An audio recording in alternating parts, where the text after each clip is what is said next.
Hala, Chris na tamad daw at buhay prinsesa sa PB House. Mga bashers inggit pikit na lang kayo.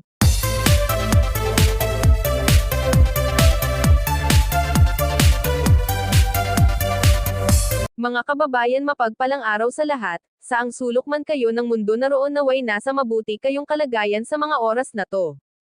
Sa reaction natin ngayon, Pugong Be a Hero muling nagsalita patungkol sa mga bashers ng PB Team at Chris Pao.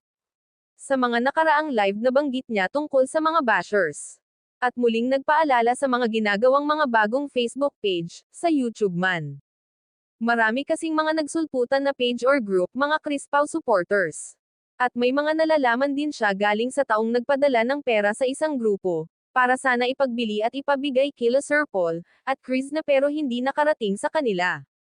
Baka daw magamit ang pangalan nila, sa pang-scam, na wala namang silang alam at kinalaman sa mga nagsulputan na grupo.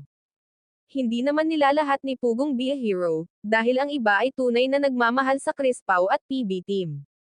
Kaya pinaalahanan niya ang kanyang mga charity viewers, na wala silang kinalaman sa mga groups.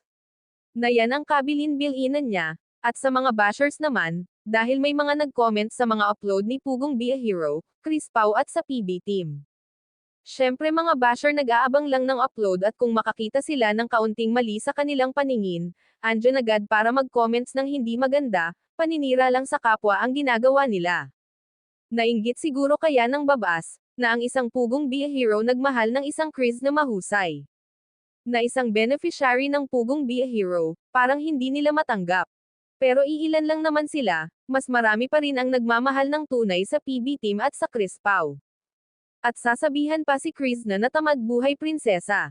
Noong pa yan pinaliwanag ni Pugong Be a Hero, na bawat isa sa kanila may kanya-kanyang nakatukang trabaho. Syempre pag matapos ang trabaho nila uupo na sila magpapahinga. Nakabase lang kasi ang mga bashers sa nakikita nila sa mga video na ina-upload ng team. Wag naman kayo ganyan, kasabihan nga ang inggit pikit na lang. Wala kayong magawa, mahal ni Sir Paul si Chris na, kaya suportahan na lang ninyo, wag na puro paninira. Love na lang lagi para happy ang lahat, pag hindi ninyo kayang gawin, sabi ni Pugong Be a Hero, umalis daw kayo sa page niya.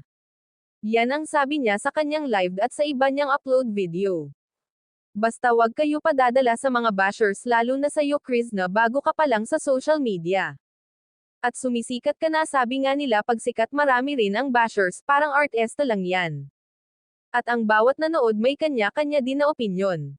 Kaso ang iba pag makakomment below the belt na, hindi nila naisip na nakakasakit na pala sila sa kapwa nila, kaya laban lang Chris na ikaw pa, kayang-kaya mo yan.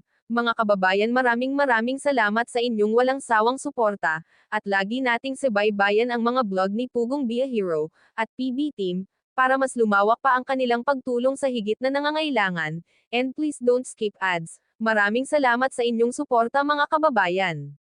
God bless sa ating lahat.